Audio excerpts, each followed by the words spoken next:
Hello, firearm friends. This is Revolver 44.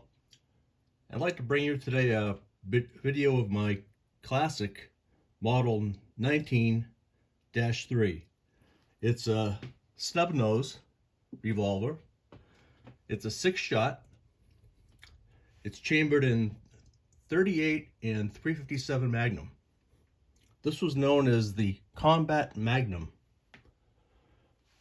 Before that was before 1957. That later, after 57, became they gave the all these guns, all their revolvers, model numbers, and this one became the Model 19. This particular one is a Model 19-3. It like I said, it's a blued version. They also had a nickel version. It came in a few different barrel lengths. This is a 2.5-inch barrel. It came in a 4-inch barrel, which is more of a favorite of the police officers and state police officers. That was one of their favorite issued guns for carry. And it came in a 6-inch version also. And there's also a very rare 3-inch version, which I have never seen personally. This gun is in excellent condition. It has a fixed front sight. It's a ramp with serrations on it.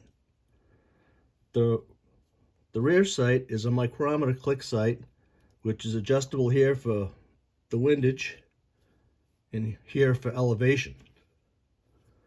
It's just a blacked out front and rear sight.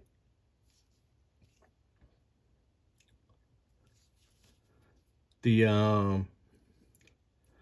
gun is unloaded, as you can see.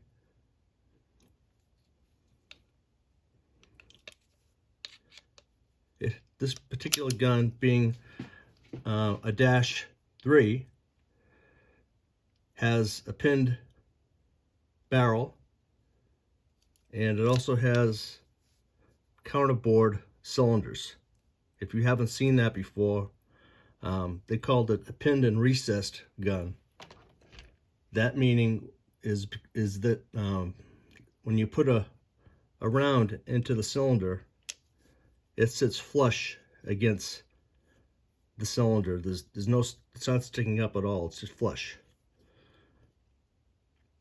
The newer models, which started with -5, they didn't have this feature. I think that was probably a cost-saving feature, because that's adding another process to machining of the cylinder. Also, they after -4, they stopped.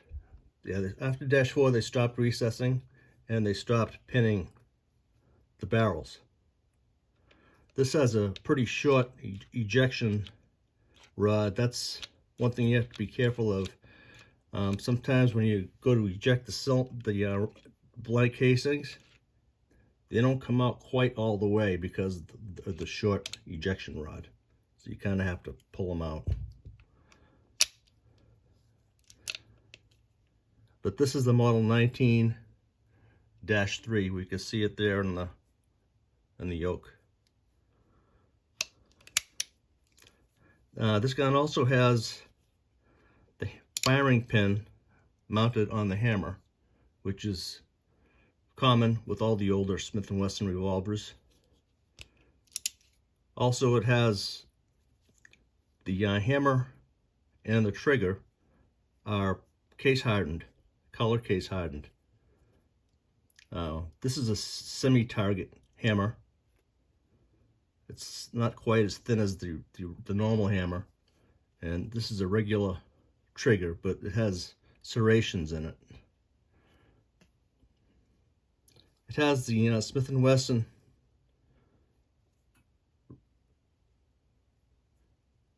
written on the side of the barrel on this side. That's the engravings on that side, and this side it says Smith & Wesson 357 Magnum, and here you have the address line and the beautiful Smith & Wesson logo.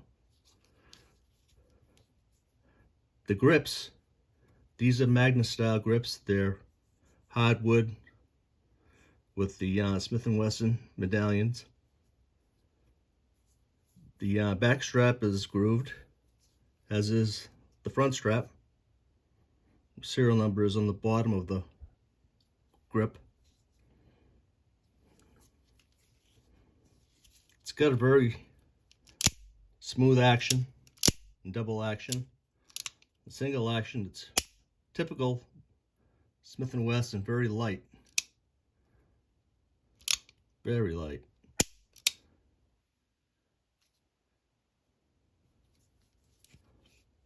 Excellent gun. Yeah, these grips are beautiful too. Also, this version here, the 2.5-inch version, came with the round butt. The all the other ones, the 4-inch and the 6-inch, they had a square butt. This was better for concealed carrying. It didn't stick out as much as the square butt. But it's a beauty. Let's check the weight on the gun, see how heavy it would be for you to carry.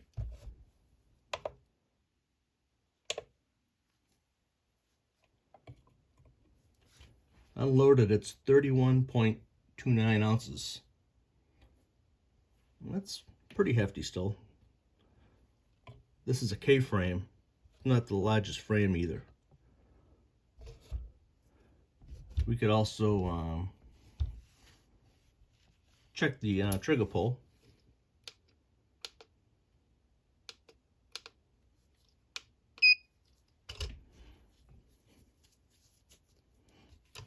Check it first in double action.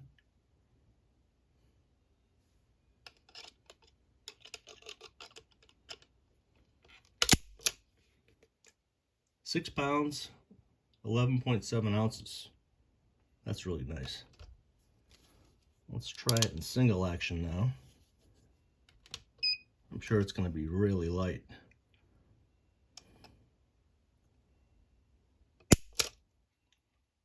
Yeah, 2.07 pounds. That's light. Let's check out the gun dimensionally. See, the overall length is 7.5 inches long.